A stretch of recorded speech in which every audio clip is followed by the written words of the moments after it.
What's up guys, welcome to your 14th XHTML and CSS tutorial, and in this tutorial I want to talk to you guys about table width. But before I get started, I want to tell you guys that if you're following along with my last tutorial, you'll notice that I took out that big title at the top that says odd people, because for this tutorial it'll just confuse you if you leave it in. So go ahead and take that out and make sure that your table only has regular table headers and table data in it.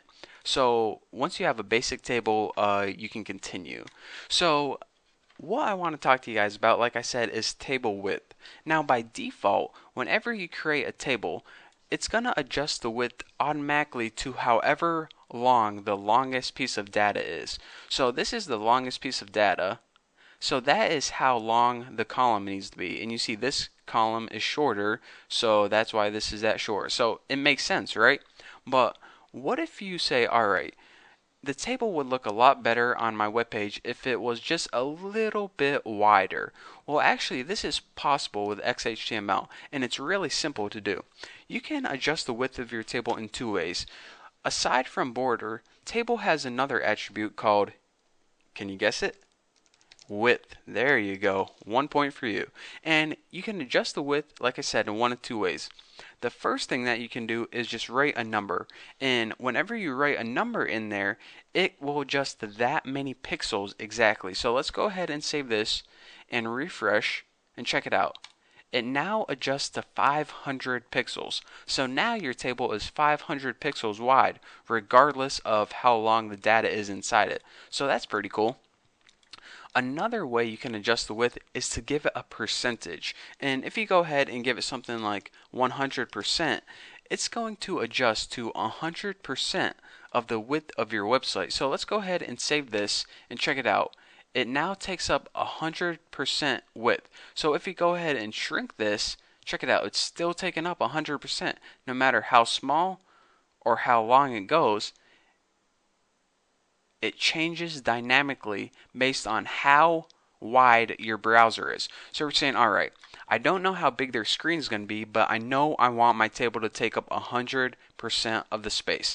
That is how you can use that, a percentage of, instead of a number, what would just be pixels, you can use a percentage. That's what I was trying to say. So that is how you can adjust the width of your table. And now I want to talk to you guys about another thing that you can add, and let's go ahead and get rid of this width because it will just confuse you. So let's go ahead and keep the border, and now I want to talk to you guys about a concept called cell padding and cell spacing. So let's go ahead and save this and refresh it. Let's see, there we go.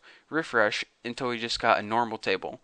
You might be saying, alright Bucky, this table is looking pretty dang good, but everything's just too clustered together. I need some space in between this text and the border, or I just kind of need things spaced out some more to make it easier to read. Well, that is also possible with XHTML, and you do that with an attribute. There's two different attributes. One's called cell padding, and one's called cell spacing. Let's go ahead and start with cell padding.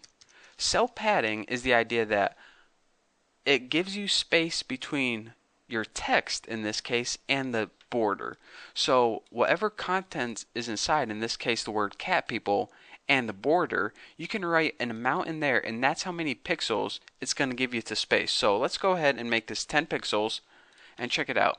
You see how everything's kind of tied up, the text is kind of bumped up against the border? Let's refresh it and check it out. We now have some padding around the text or the contents of your table and the border. So, I mean, that's what cell padding is. Pretty much puts pads in your cell. Maybe that's where they come up with it. Who knows? So now let's change over to something called cell spacing. Cell spacing? What? I was going to say spell chasing, I think. What the heck does that mean? Cell spacing is the idea that you have space between your cells themselves. So instead of having padding around your text, you're going to be having space between your individual cells. So let's go ahead and refresh this. You hear that siren? Let's see what's going on. Probably just a bank robbery or a homicide or something. No big deal. I'm just going to keep talking. So let's go ahead and refresh this. Yeah, that's kind of annoying and it's kind of distracting me. So yeah, it's getting louder.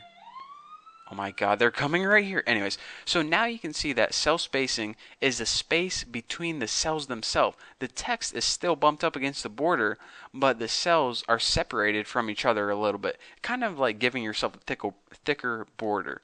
So anyways, that's the difference between cell padding and cell spacing. A lot of people get that confused, but hopefully I explained it so you guys understand what it means. And now you would know when to use one and when to use the other. So between, adjusting your border, your table width, your cell padding, and your cell spacing, and also with cold span and stuff, you can pretty much get any type of table that you want.